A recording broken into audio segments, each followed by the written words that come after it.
Saudara-saudari yang terkasih, hari ini kita akan merenungkan bacaan liturgi yang diambil dari Injil Matius bab 18 ayat 12 sampai 14, perumpamaan tentang domba yang hilang. Yesus menceritakan tentang seorang gembala yang memiliki kawanan domba sebanyak 100 ekor. Jumlah yang menunjukkan kemakmuran tingkat menengah menurut ukuran di Palestina pada masa itu.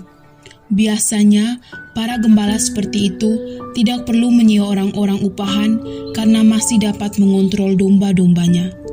Daerah tempat para gembala mengembalakan domba-dombanya di Palestina pada masa itu adalah daerah-daerah perbukitan yang curam dan terdapat banyak bebatuan yang ditumbuhi rerumputan sehingga tidak cocok untuk bercocok tanam, tetapi dapat digunakan untuk mengembalakan ternak.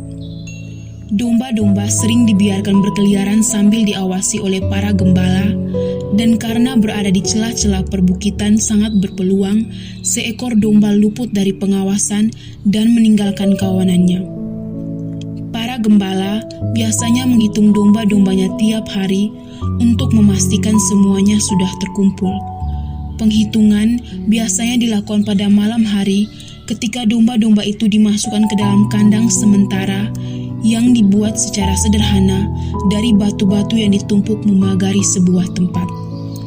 Batu-batu dipakai karena sangat mudah didapatkan di daerah tersebut.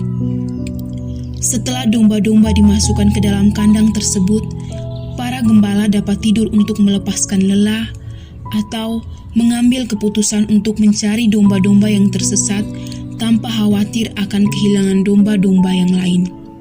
Sang gembala dalam perumpamaan itu, ketika menyadari kehilangan seekor domba, ia segera mencari agar dapat menemukan serta menyelamatkan domba tersebut.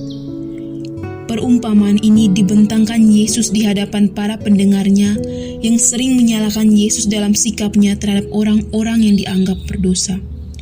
Yesus menunjukkan kepada mereka karakteristik kegembalaannya, yaitu mewartakan kabar gembira keselamatan di tengah-tengah umat manusia sambil mencari dan menemukan yang hilang. Hari ini, Gereja Universal merayakan peringatan Santo Ambrosius yang merupakan uskup dan pujangga gereja. Seorang uskup Milan pada masa itu yang harus berhadapan dengan para penganut Arianisme. Ia menjaga umatnya dari pengaruh buruk ajaran tersebut. Lewat khotbah-khotbahnya, ia membela ajaran gereja agar umatnya tidak terpengaruh ajaran Arianisme yang sesat itu. Khotbah-khotbahnya ditulis dan jadikan bacaan bagi umatnya dan berhasil mengantarkan banyak orang kepada pertobatan.